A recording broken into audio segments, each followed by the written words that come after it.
सधम्म सदा पूजनीय भिक्खू संघ या तीन रत्नांना त्रिवार अभिवादन करतो। विश्वरत्न डॉक्टर बाबासाहेब आंबेडकरांच्या या महान धम्मक्रांतीला जीवनाच्या शेवटच्या श्वासापर्यंत समर्पित राहून या धम्म मंचावर उपस्थित पूजनीय भिक्षू धम्मसेवक जी महास्तवीर, पूजनीय भिक्खू खेमधम्मोजी महास्तवीर आणि पूजनीय भिक्खू संघाला त्रिवार अभिवादन करतो। दाभाड च्या या ऐतिहासिक अशा परिषदेला उभ्या महाराष्ट्रातून आलेल्या सर्व श्रद्धासंपन्न उपासक उपासिका आपल्या सर्वांच्या प्रती हिताची सुखाची मांगल्याची कामना करून कालपासून आपण या सधम्माला आपल्या अंतःकरणामध्ये जागा देत आहात। सधम्म हा अमृत असतो, तो कधी मरत नाही। त्या अमृताला प्राशन करण्याची संधी गेल्या 37 वर्षापासून या ठिकाणी ज्यांनी आपल्या सर्वांसाठी निर्माण करून दिली असे डॉक्टर SP गायकवाडजी, त्यांच्या सोबत काम करणारे आणि आता काल कथित झालेले दिवंगत भालेराव सरजी यांना सुद्धा आपण मैत्री देऊया। एवढे आमच्या महाराष्ट्राचे भंतेजी अध्यक्ष आहेत अखिल भारतीय भिक्षू संघाचे आणि दर्शनशास्त्रामध्ये गाढा त्यांचा अभ्यास आहे आणि अशा महान भिक्षूंसमोर बोलताना सुरुवात कशी करावी मोठा प्रश्न आहे। पुष्कळशी तयारी करून येत असतो, पुष्कळचा अभ्यास करून येत असतो, परंतु या महान तत्वज्ञानी लोकांसमोर बोलते वेळेस सधम्माला कुठून सांगावं हा मोठा प्रश्न पडलेला असतो। धम्म किती महान आहे, किती तो काळजीपूर्वक ऐकला पाहिजे याच्यासाठी धम्मराजाने संयुक्त निकायामध्ये एक सूत्र सांगितलेलं आहे। त्याचं नाव शक्ती शत सूत्र। बुद्ध आपल्या भिक्षूंना त्याचा दृष्टांत देतात की धम्म श्रवण करताना त्याचं महात्म्य सांगतात। बुद्ध काय म्हणतात, एखाद्या माणसाला एक शिक्षा झाली। कोणती शिक्षा? सकाळी त्याच्या अंगामध्ये 100 भाले खुपसले जाते,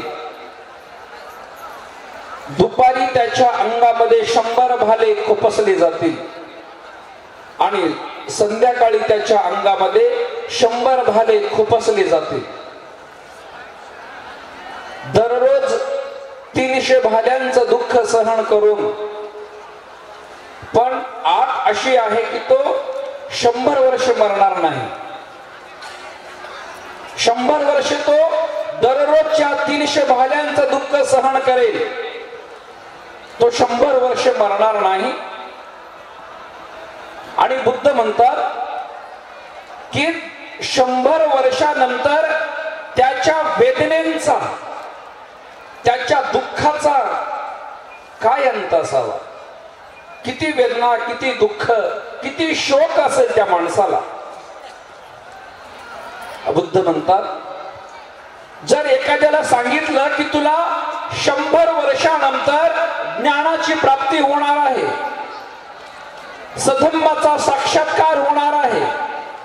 4 आर्य सत्यानंतर तू श्रोतापन्न, सकृदागामी, अनागामी आणि अरहंत होणार आहेस. तर धम्मराजा या विश्वातल्या पुण्यवंतांसाठी हा मार्ग सांगतात की जगातल्या सज्जनांनो, जर तुम्हाला कोणी एवढी शिक्षा दिली असेल आणि 100 वर्षाच्या नंतर तुम्हाला ज्ञानप्राप्ती होणार असेल, तर या 100 वर्षांचं दररोजचं 300 भाल्यांचं दुःख तुम्ही सहन करा. कारण जन्म मरण्याच्या दुःखातून बाहेर पडण्याचा मार्ग पुन्हा पुन्हा विश्वात स्थापित होत नसतो. बुद्धांच्या काळातही अशी प्रवचनं व्हायची, पण ते दशबलधारींचं तेवढं तेज असायचं. 4 असंख्य 1 लाख कल्पांचं तेज, 30 पारमितांचं तेज असायचं. महान तेजानं त्या काळातल्या सगळ्या लोकांना रात्रंदिवस प्रवचन ऐकता ऐकता सकाळ कधी व्हायची आणि सकाळी आलेल्या लोकांना संध्याकाळ कधी व्हायची हे कळायचं नाही. कारण एवढा धम्म गहन आहे. आता काय असेल बा एवढा धम्म गहन आहे? एक भाला छातीत मारला तर आम्हाला मरण तुल्य वेदना होऊ शकतात. आणि शास्त्र एका बाजूला म्हणतात की दररोजच्या 300 भाल्यांचं दुःख महिने, वर्षे आणि ते 100 वर्षे नंतर कॅल्क्युलेट करा किती भाले होते ते. तुम्ही गणिताचे तज्ञ आहात. एवढ्या भाल्यांचं दुःख सहन करून पुन्हा जर 4 आर्य सत्यांचा सधम्म तुमच्याकडे कोणी सांगितलं असेल, जन्म आणि मरण्याच्या बाहेर पडण्याचा मार्ग कोणी सांगत असेल, तर तुम्ही 100 वर्षांचं दुःख सहन करताना त्याला दुःख असं म्हणू नका, त्याला शोक असं म्हणू नका. महत् प्रयासाने, महान धम्म साधनेने, महान परिश्रम केलेलं ते आमचं फळ आहे असं समजा, असं बुद्ध म्हणतात. कारण संसार हा अनादी आहे. संसाराची उत्पत्ती कधी सुरू झाली हा अव्याकृत प्रश्न आहे. बुद्धांना विचारायचे का तत्कालीन लोक, भगवान हे आपलं मन कधी निर्माण झालं? शास्ता शांत बसायचे. भगवान हे विश्व निर्माण कधी झालं? भगवंत शांत बसायचे. म्हणजे ज्या ज्या गोष्टी मानवांच्या दुःखातून बाहेर पडण्यासाठी जेवढ्या जेवढ्या गोष्टी कामाच्या नसतील तिथे धम्मराजा मौन धारण करायचे. आणि 45 वर्षात धम्मराजाने एकच गोष्ट सांगितली, एकच. 45 वर्षाचा सारांश. एकदा शास्ता जंगलामध्ये बसले होते, वनांच्या झाडाखाली, आणि वाळलेली पानं समोर शास्त्रांनी त्या वाळलेल्या पानांना आपल्या हातात घेतलं आणि हातात घेऊन शास्ता म्हणाले की माझ्या हातातल्या या सुकलेली पानं जास्त आहेत का या वनातली पानं जास्त आहेत? भगवान कोणत्याच आयामाने, कोणत्याच तुलनेनं तुमच्या हातातली झाडांची पानं या वनातल्या झाडांची बरोबरी करू शकत नाही भगवान. भगवान तेच म्हणाले, होय, ज्याप्रमाणे माझ्या हातामध्ये झाडांची पानं आहेत तेवढंच मी तुम्हाला धम्माचं दान देत आहे, धम्माचं ज्ञान तुम्हाला देत आहे. या विश्वात जो कोणी सम्यक संबुद्ध बनतो, अरहंत बनतो, जीवन मुक्त बनतो, त्यांना या विश्वाचं अथांग ज्ञान असतं. ज्या ज्या गोष्टींकडे शास्त्र आपलं लक्ष घालतात त्या प्रत्येक गोष्टींना जाणण्याचं, समजून घेण्याचं, त्याच्या दुःखाच्या त्या मुळाशी जाण्याचं त्यांना ज्ञान असतं. पण धम्मराजा स्वतःलाही आणि इतरांनाही कष्टामध्ये न पाडता त्यांना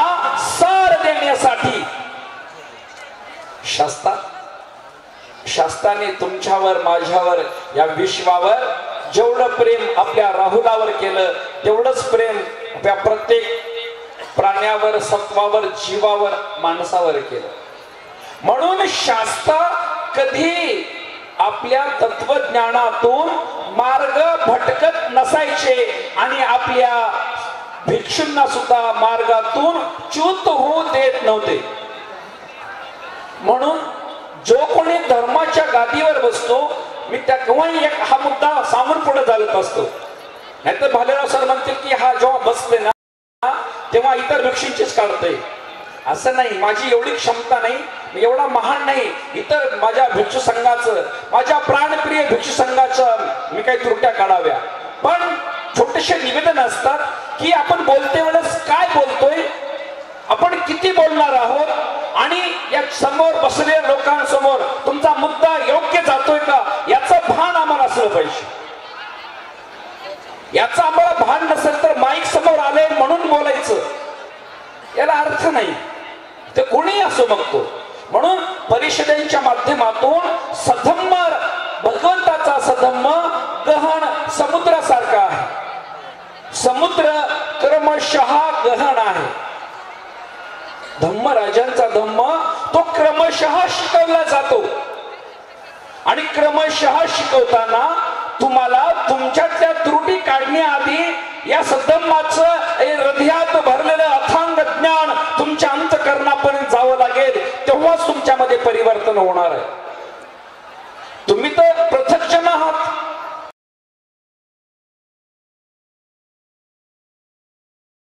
सधम्मापासून पृथक झालेले आहात, म्हणून तुम्ही अनारी आहात, म्हणून त्या भौतिक गोष्टीत तुम्ही पडला आहात.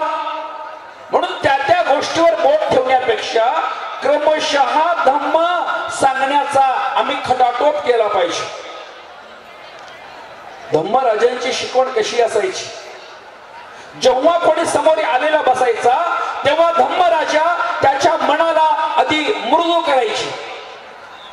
हे मन राग, द्वेष, मोहाने भरलेलं, या प्रपंचामध्ये मलिन झालेलं, या संसार चक्रामध्ये भ्रमण केलेलं मन जेव्हा सधम्माच्या विहारी येतं तेव्हा तो व्याकुळ रूपाने येत असतो की आम्हाला इथे धम्माची शीतल छाया मिळेल, धम्माचं अमृत इथे प्यायला मिळेल. तेव्हा धम्मराजा त्या माणसांच्या मनोदशा जाणायची आणि त्या मनोदशा जाणून धम्मराजा सुरुवात करायची.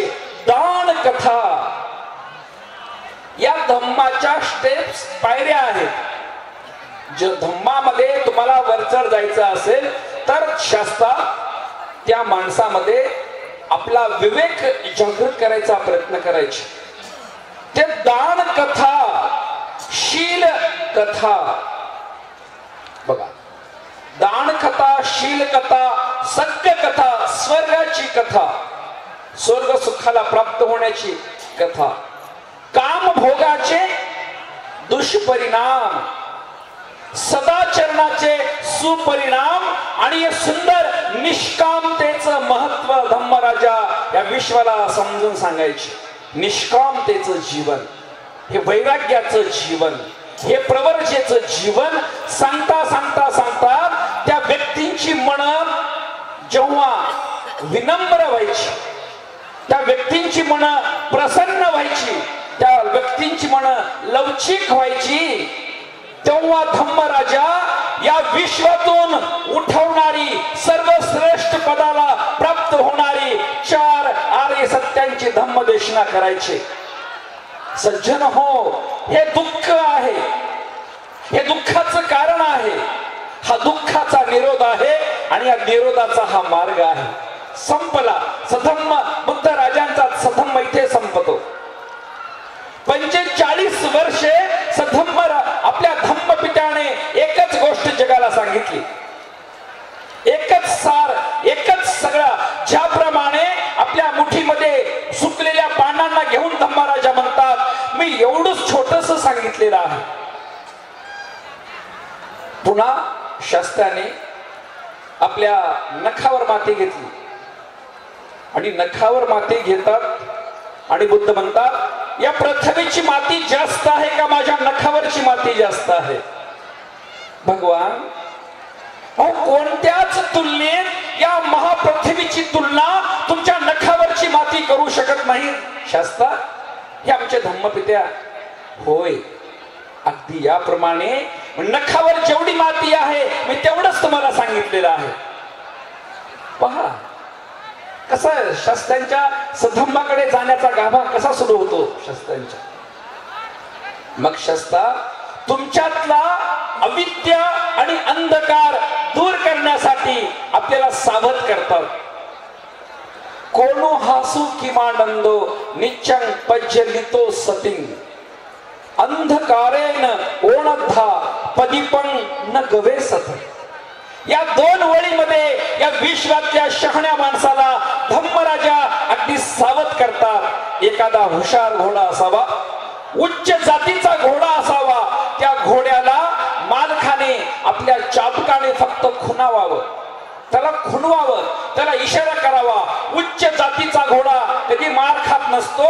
मालकाच्या आज्ञेप्रमाणे, त्या चाबकाच्या इशाऱ्याप्रमाणे वाऱ्याच्या वेगाने धावत असतो. अगदी या प्रकारे या जगातल्या प्रबुद्धवादी, या जगातल्या पुण्यवंतांसाठी सधम्म आपले धम्मपिता सावधान करतात, दक्ष करतात.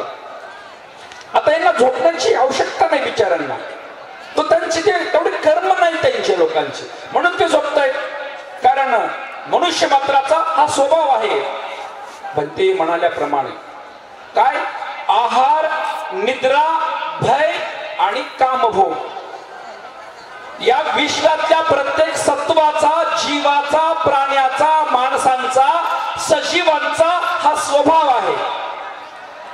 आता म्हटल्याप्रमाणे सब्बे सत्ता आहार ठितिका, सगळे प्राणी आहारावर स्थित आहे. आणि आहारावर जर स्थित असतील तर त्यांना अन्नाची गरज लागणार आहे, निद्रेची त्यांना गरज लागणार आहे. प्रत्येक जीव भीती असतो, भीतीग्रस्त आहे. सब्बे भयंती मच्छिनो सब्बे तसंती दंडस्स, अथवा सब्बे तसंती दंडस्स सब्बे भयंतु मच्छिनो. या विश्वातला प्रत्येक प्राणी हा मरणाला घाबरतो आणि विश्वातल्या प्रत्येक जीवाला कामभोग हा प्रिय वाटतो. या चार गोष्टीमध्ये प्राणी मात्र गुंतून गेले. माणसं पण गुंतून गेले. पण सगळी माणसं गुंतून गेले तरी काही माणसामध्ये हा विवेक नावाची गोष्ट सांगितलेली आहे. काही माणसाकडे सर्व माणसे विवेकी नसतात. सर्व माणसे विवेकी नसतात. आपण नांदेड जिल्ह्याची लोकसंख्या बौद्धांची जर पाहिली, माहिती नाही किती असेल, कदाचित लाखावर असेल.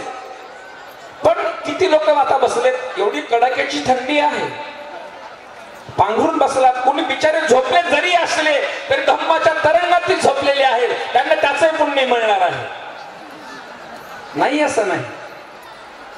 कारण हा रोग आहे ना, हा विकार आहे माणसांचा, झोपेचा रोग. पुन्हा उठतील, पुन्हा कधी चक्कर झोपतील, पुन्हा उठतील. सगळी माणसं विवेकी नसतात.